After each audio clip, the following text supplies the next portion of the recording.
Evet arkadaşlar, hoş geldiniz. Yine süper muhteşem bir yelken kanat uçuş videosu ile birlikteyiz.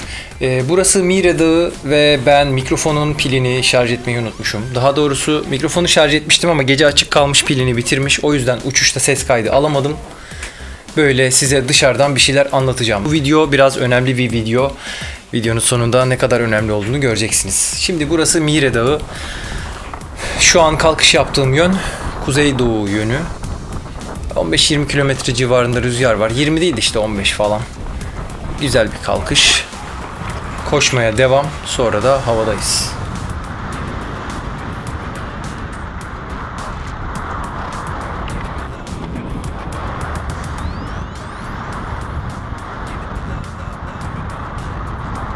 Bu yanımda sallanan mavi hortum su içmeye yarıyor arkadaşlar. Sırtımda Camelback dediğimiz bir çanta var. Çanta küçük, böyle torba gibi bir şey. İçine su dolduruyorsunuz. Sızdırmıyor. Sonra da havada böyle isterseniz birkaç yudum su içmek için kullanabiliyorsunuz. Bunu bu uçuşta özellikle hazırladım. Çünkü bu uçuş biraz uzun sürecek. Gerçi bundan sonraki bütün uçuşlarım uzun sürmeye aday. Ama ben elimden geleni yapıyorum. Bazen kısa oluyor, bazen uzun oluyor. Bakalım bu videoda nerelere varacağız.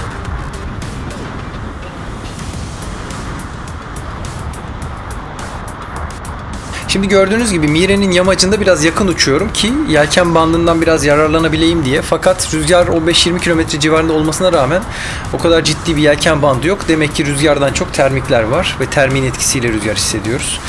Öyle buralarda bayağı bir tırmaladım.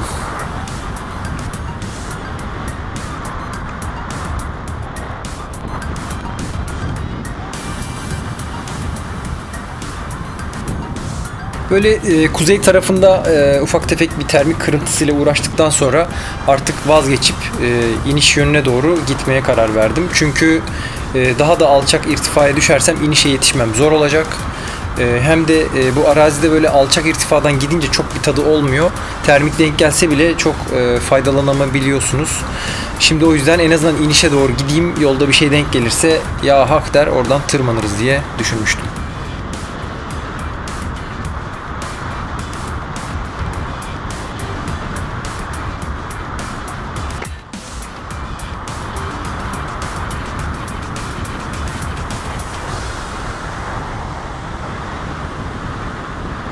Bu arada iniş alanı dediğimiz yer şu sol tarafta gördüğünüz sarı çatıların olduğu bölge.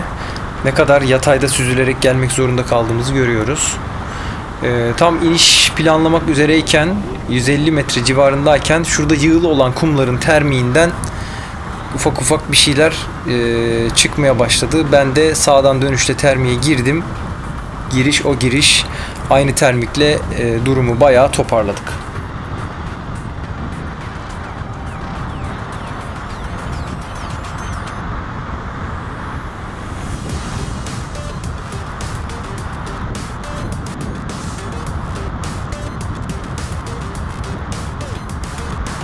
Bu kısımları çok hızlandırmadım arkadaşlar. Çünkü özellikle termikte ne kadar ısrarla dönmeye çalıştığımı görmenizi istiyorum. Yani termik aslında burada çok kaldırmıyor. Ya belki yarım varıyor, bazen sıfır varıyor. Ama ısrarla termin içinde kalmaya çalışıyorum. Çünkü başka bir alternatifim yok.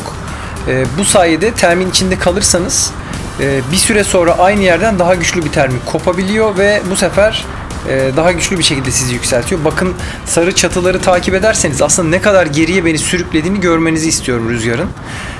Ama yine de çıkmıyorum termikten. Termin içinde kalmaya çalışıyorum. Çünkü başka seçenek yok. Ve sonunda o termik bir şekilde güçleniyor. Sizi yüksek irtifalara atıyor. Bir taraftan da tabii rüzgar bizi gitmek istediğimiz yöne doğru ittiği için çok da derdim değil. Yani hiç yükselmesem bile yolda yine ilerlemiş oluyorum. Arka rüzgarla mesafe gitmeye çalışmanın güzel taraflarından biri de bu. Şimdi o termik artık çok çalışmamaya başladığı için oradan ayrıldım. Yani termik de çökmeye başladığında artık ayrılıyorum oradan. Ve diğer bir termiğe girip yan taraftan güzel irtifalara doğru yükseliyoruz. İlk defa buralarda 1900 metrelere falan çıkabildim. Gayet güzel devam ettik.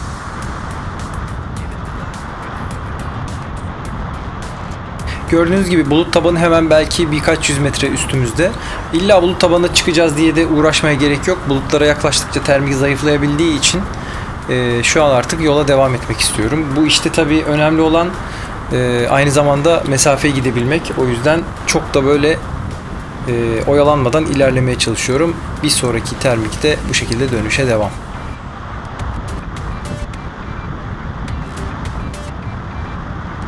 Buraya kadar bir 30 kilometre civarında mesafe gelmiş oldum. Tabi yükseklik arttıkça biraz dağlara, tepelere doğru sürdüğüm için daha güçlü termiklerle karşılaşabildim. Şimdi Yenikent'e çok az kaldı. Yenikent benim uçuş rotamdaki ilk dönüş noktası. Oraya ulaşmaya çalışıyorum. Yenikent'ten sonra iş biraz daha benim için kolaylaşıyor.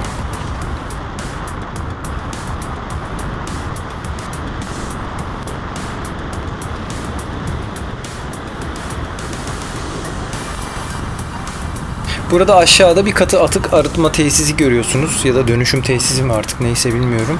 Yenikent'i geçtikten sonra Tatlar arıtmaya gelmeden önce bir yer. Orada böyle iğrenç kokulu bir termik dönmüştüm. Kelimenin tam anlamıyla koklayarak termiği tekrar bulabiliyordum yani.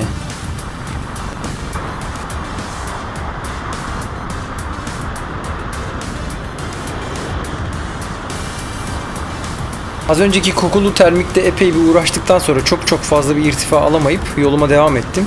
Bu aşağıda gördüğünüz Tatlar arıtma tesisi. Burada da çok bir şey yoktu. Çok ilginç bir şekilde. Hafif türbülans vardı ama herhangi bir termik veya bir kaldırıcı etkisi yoktu. O yüzden ben burayı dümdüz devam ederek geçtim. Arıtmadan sonra gelen böyle sulak ufak tefek birikintilerin olduğu yerde bir termik denk geldi ve burada güzel irtifa kazandım.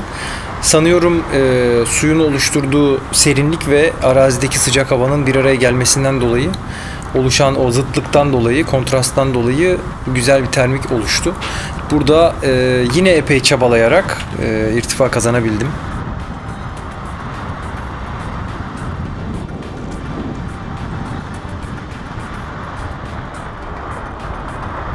Burada bir 600 metre kadar irtifa kazandıktan sonra termiğin etkisi geçmeye başladı ve ben tekrar süzülerek yola devam ettim. Bu Temelli civarında Anadolu Organize Sanayi bölgesi var. O bölgede yan tarafta bulunan böyle koyu renkli tarlalara doğru sürerek böyle 2 varyo, 3 varyo civarında bir termik yakalayabildim. Tabi burada ben 4 varyo diye işaret ediyorum ama bu anlık 4 varyo. Ortalaması bunların 2 varyoya falan geliyor.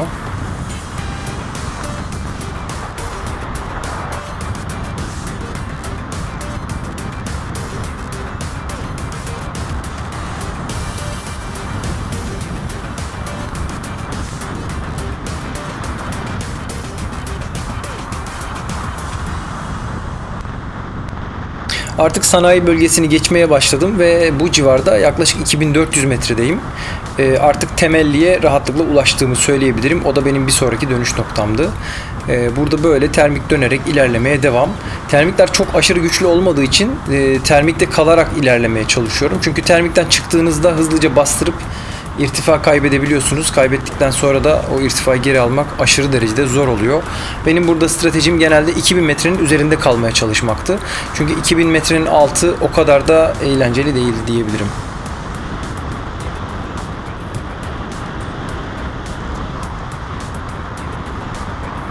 Bakın burada ekranın sol tarafında Temelli Göleti'ni görebilirsiniz.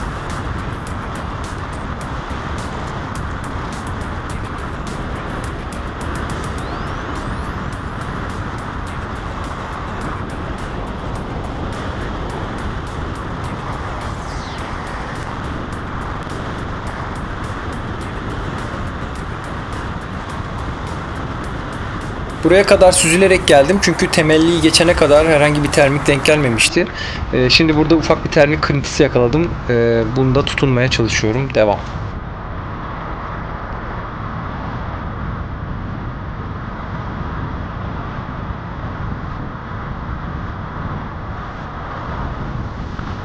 Tekrar emniyetli irtifalara yükseldikten sonra karnımın acıktığını fark ettim ve BİM'den aldığım kruvasanları yemeye niyetlendim. Fakat bir kruvasanın paketi bu kadar mı zor açılır be kardeşim ya? Bundan sonra bir pilotun havada kruvasan paketiyle mücadelesini izliyoruz.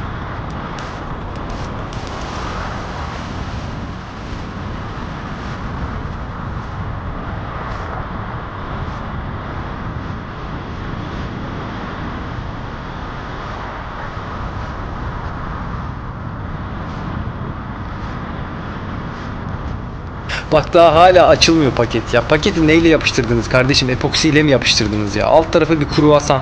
Poşet yani bu. Niye böyle yapıştırıyorsunuz anlamıyorum ki. Resmen dişim acıdı bunu sökeceğim yerinden diye.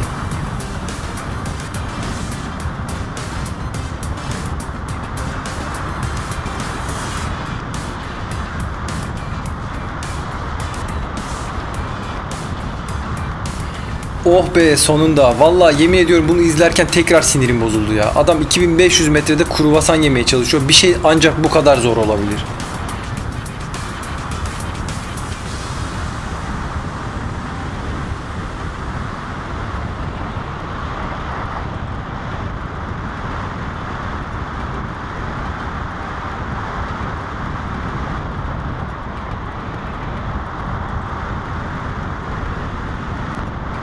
Artık bundan sonra daha fazla tahammül edemeyip kruvasanın tamamını ağzıma teptim. Çünkü termikten düşmek istemiyordum. Daha gidecek çok yolumuz vardı. Şimdi gelelim dünyanın en iyi ikinci icadına. Sırtımdaki su torbasından hortumla su içiyorum. Bir de vanası var, açıp kapatabiliyorsunuz. Gayet güzel. Oh çok iyi geldi, harika oldu. Ama çok su içmemek lazım çünkü uçağımızın tuvaleti yok.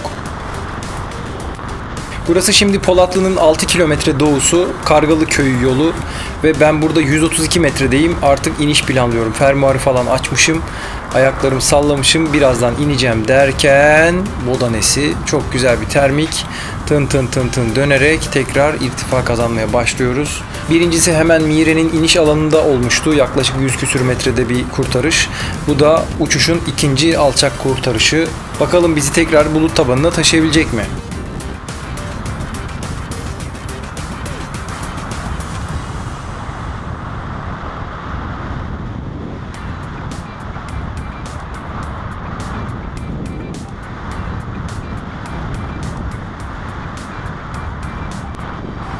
Evet tekrar yerden 500-600 metre civarına yani deniz seviyesinden 1500 metrelere ulaştığım için harnesin fermuarını kapatıyorum ki rahat rahat uçuşa devam edebileyim.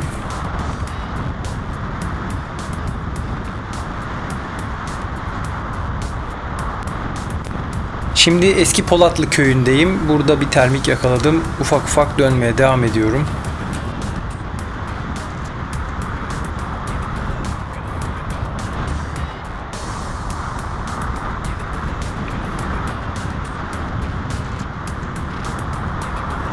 Hemen köyün üzerindeyken bir kartalla beraber termik döndük. Bacaklarım çok yorulduğu için harnesi açıp ayaklarımı sallamıştım. Burada bayağı ayaklarımı, bacaklarımı dinlendirdim. Çünkü uzun süre uçuşta harnesin içinde sıkış tıkış durmak bayağı yorucu oluyor. Gördüğünüz gibi bileklerim falan bayağı yorulmuş. Onları dinlendirmeye çalışıyorum.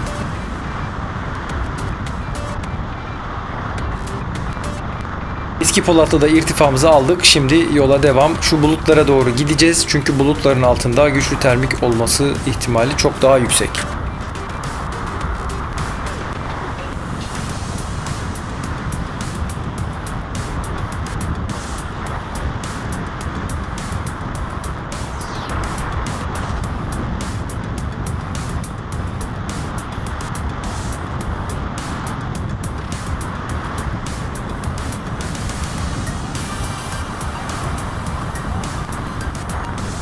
Uçuş boyunca trapezi ellerimizle hep aynı şekilde tuttuğumuz için avuçların iç tarafı ve parmaklar çok yoruluyor, çok uyuşmaya başlıyor. O yüzden böyle farklı şekilde durarak ellerimi, kollarımı dinlendirmeye çalışıyorum.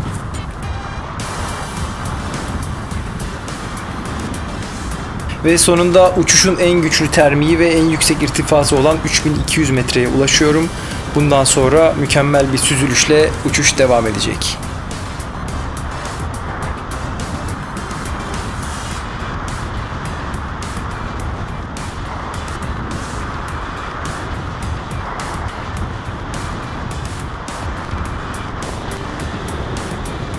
Evet bu noktada 2600 metre irtifadayım ve böyle kırıklı bir arazinin üzerinden geçiyoruz. Çok süper emniyetli iniş alanları yok. O yüzden bu bölgeyi yüksek irtifada geçmek gerekiyordu. Zaten planlarken de bunu böyle tasarlamıştım. Bir sonraki dönüş noktam Gülpınar Köyü civarında bir iniş alanı.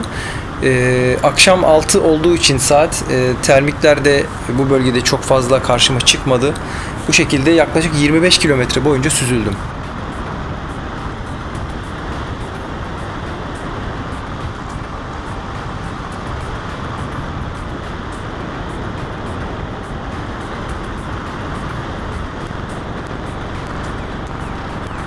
Ekranın sol tarafında iki tane köy görüyorsunuz. Çakmak ve Gülpınar köyleri.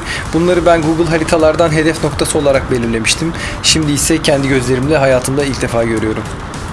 Gün batımı tarafında da bize doğru yaklaşmakta olan devasa yağmur cephesini görebiliyorsunuz. Bu cephe komple Türkiye'nin yarısını yağmur altına almıştı dönüş yolunda.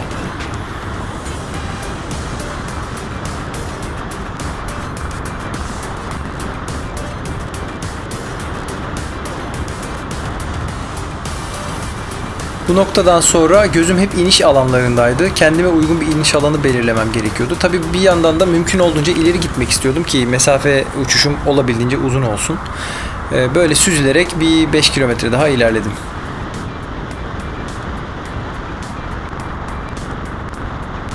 Bu sarı tarla bizim müstakbel iniş alanımız.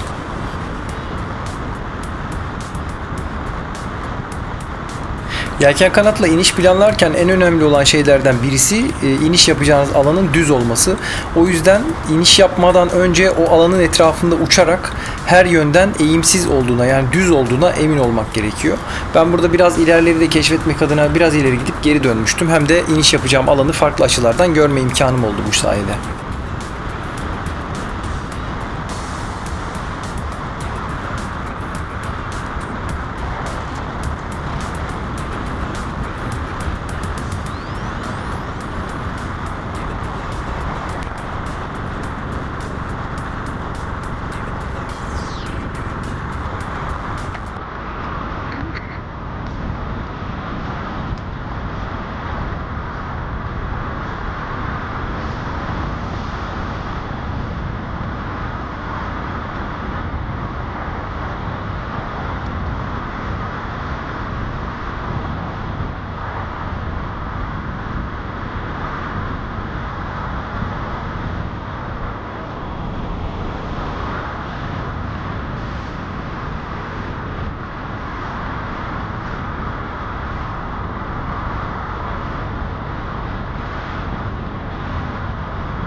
...25-30 kilometre civarında rüzgar olduğu için kanat rüzgara karşı çok hızlı gitmiyor.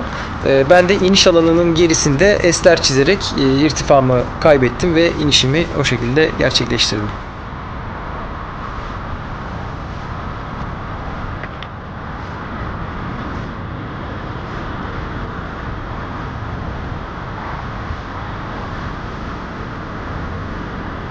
Burası daha önce inmediğimiz bir yer olduğu için etrafına iyi dikkat etmek gerekiyor. Mesela yol kenarındaki elektrik direkleri çok önemli. O yüzden direklerin üstünden geçecek şekilde inişi planlamak gerekiyor.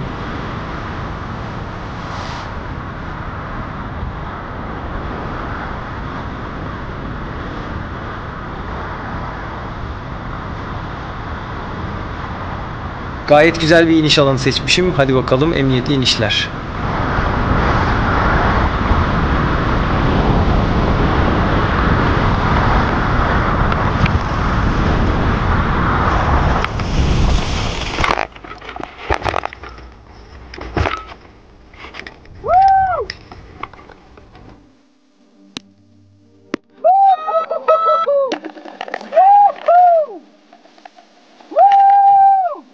Süperdi be. Ulan mükemmel oldu be. Harikasın be. Harikasın. Woo!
oldu be.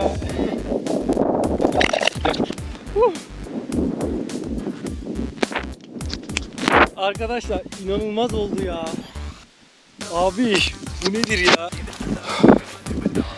Şimdi bakıyorum. X-Contest'ten, XC-Track'ten. Telefonun pili %5 kaldı ya. %5 kalır mı abi telefon? Hayvan telefon. Oysa ki bunun normalde 8-10 saat gitmesi lazım. Xiaomi Redmi.